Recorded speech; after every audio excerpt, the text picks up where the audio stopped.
Viewer, आप सबको खुशामदीद secret education channel में। आज हम बेसिकली न्यू एक्सरसाइज जो कि एक्सरसाइज नंबर मैथमेटिक्स की क्लास 9 की 1.2 है, जिसका टॉपिक है properties of the real number, जिसको आज हम देखेंगे कि प्रॉपर्टीज़ ऑफ रियल नंबर हमें क्या बताती है और रियल नंबर बेसिकली होते क्या है।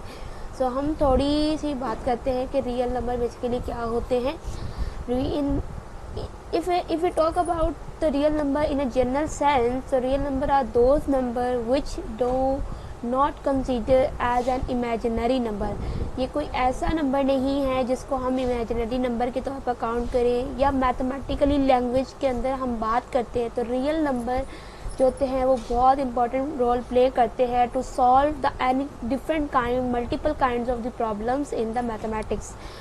सो in the real number we consider the general types of numbers. इसमें हम लोग आम तरह के नंबर काउंट करते हैं, जैसे कि 1 to 9 हो गए, या फिर 12, 34, 19 माइनस के ले लो, पॉजिटिव के नंबर ले लो, कुछ भी ले लो।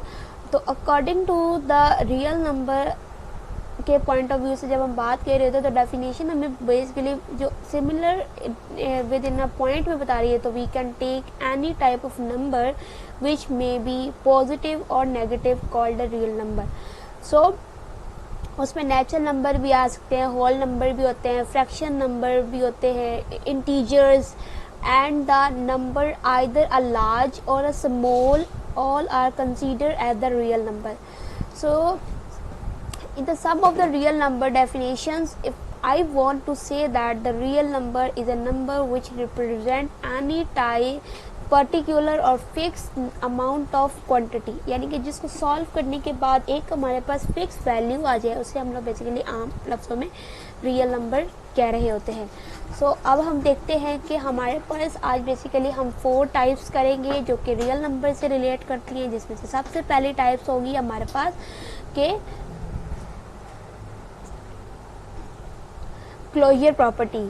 क्लोजर प्रॉपर्टी बेसिकली क्या होती है? क्लोजर प्रॉपर्टी वो ऐसे 2 रियल नंबर इसमें हम चूज़ करते हैं कि जब भी हम उसे ऐड करते हैं उन 2 रियल नंबर को, तो उनके बाद जो उनका सम आता है उसे हम लोग कहते हैं क्लोजर प्रॉपर्टी कहते हैं। तो अगर हम इसकी एग्जांपल सॉल्व आउट करते हैं, तो अगर हम उसमें ऐड करते हैं तो हम अपना टैक्स ऐड कर रहे होंगे इसमें।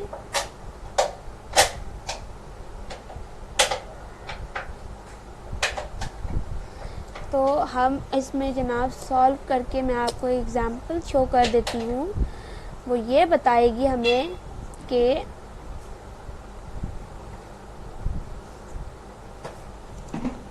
जैसे कि हमने ले लिया a प्लस बी ले लिया, a प्लस बी हमने लिया, क्योंकि इक्वल टू के बाद जैसे कि हमारे पास c आ गया, तो इट्स मीन कि ये हमारा जो c है, ये c हमारा जो है वो है जो क्लोजर प्रॉपर्टी काउंट करता है। अगर इन दोनों के ऐड होने के बाद जो नंबर आएगा वो क्लोजर प्रॉपर्टी कहलाएगा, ठीक है।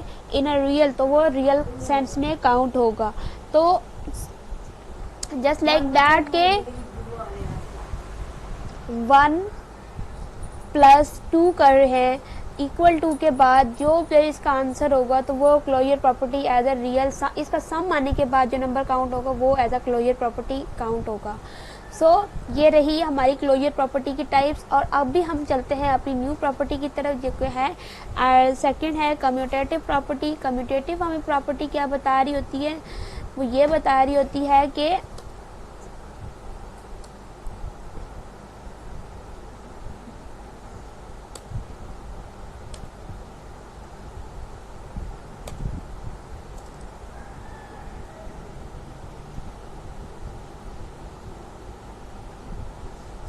ये हमें बताएगी इस कम्यूटेटिव प्रॉपर्टी के अंदर ये होता है कि इसमें कोई इफेक्ट ऐसा नहीं होता, यानी उसका जो भी आंसर आता है, जो भी हम क्वेश्चन सॉल्व आउट कर रहे होते हैं, उसका जो हमारे पास आंसर रिप्रेजेंटेबल में होता है, जो इन रिटर्न में आंसर हमारे पास आता है, उस आंसर से हमें पता चलता है कि हमारा आंसर कितना है।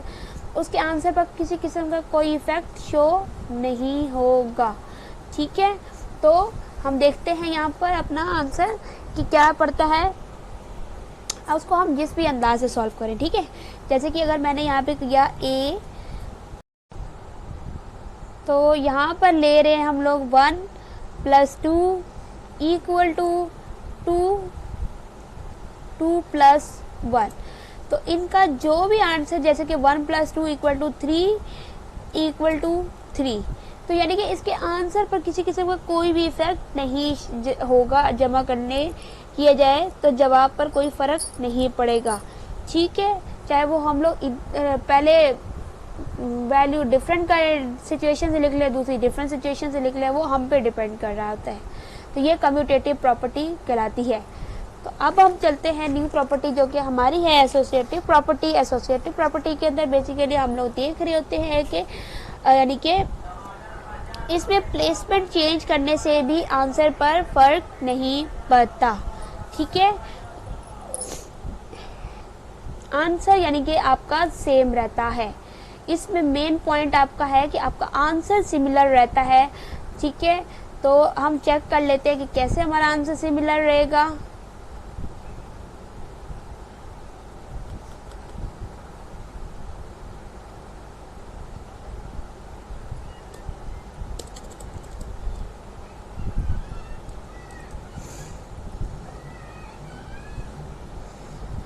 तो आंसर कैसे सिमिलर रहेगा, जैसे कि मैंने ब्रैकेट में ले लेती हूँ 2 + 3 मैंने ब्रैकेट में ले लिया, और फिर मैंने प्लस करके 4 ले लिया, ठीक है।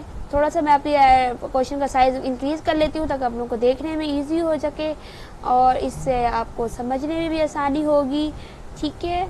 और उसके बाद इक्वल टू, फिर मैं ले लेती हूँ सबसे पहले 2 ले लेती हूँ, फिर मैं प्लस लेती हूँ, यानी कि फिर मैंने ब्रैकेट के लिया, फिर राउंड ब्रैकेट के अंदर मैंने रखा 3 + 4 कर दिया, ठीक है।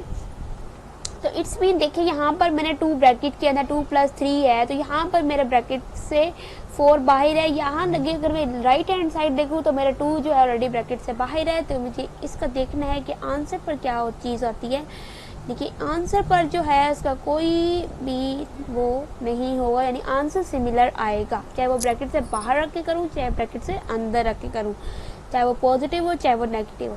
2 + 3 से मीन 5 + 4, ठीक है। और एक मिनट, इसको हम कर लेते हैं जनाब।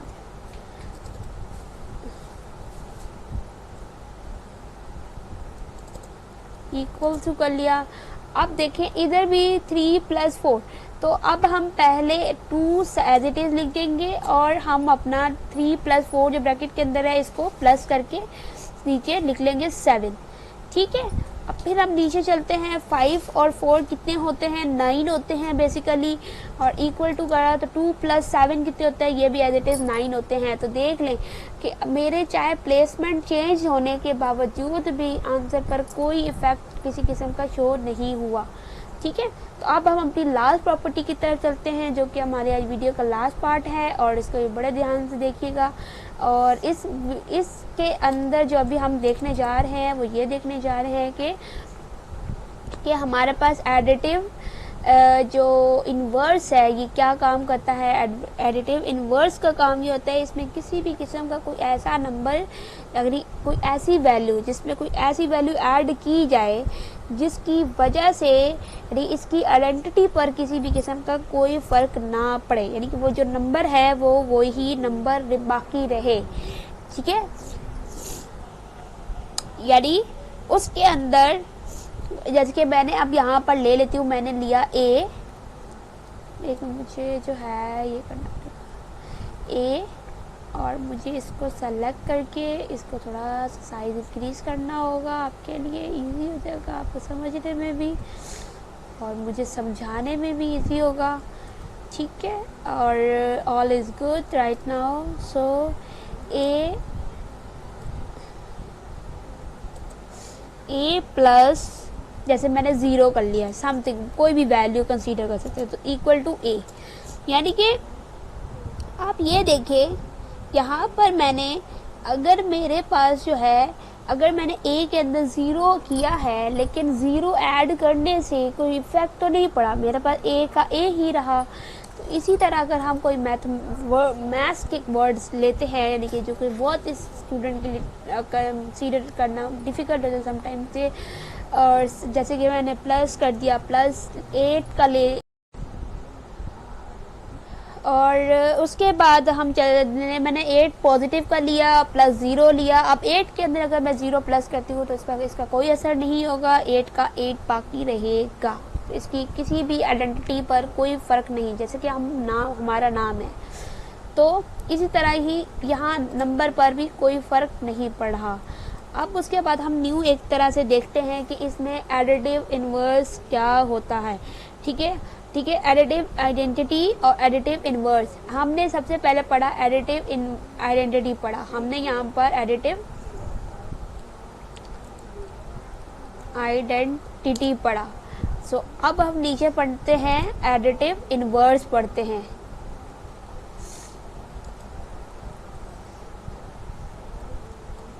एडिटिव इन्वर्स पढ़ते हैं हम लोग। तो एडिटिव इन्वर्स हमें बेसिकली क्या बताएगा, अभी हम थोड़ा सा इसको देख लेंगे।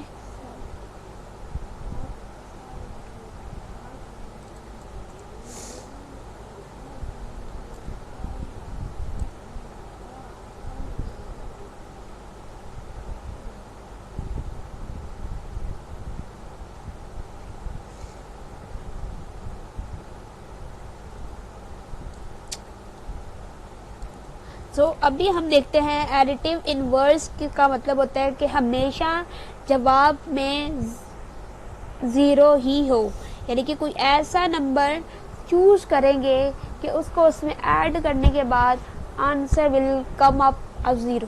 ठीक है, यानी कि उसको हम रियल नंबर में ऐड जब करेंगे तो उसका जो आंसर है वो हमारे पास 0 हो जाए।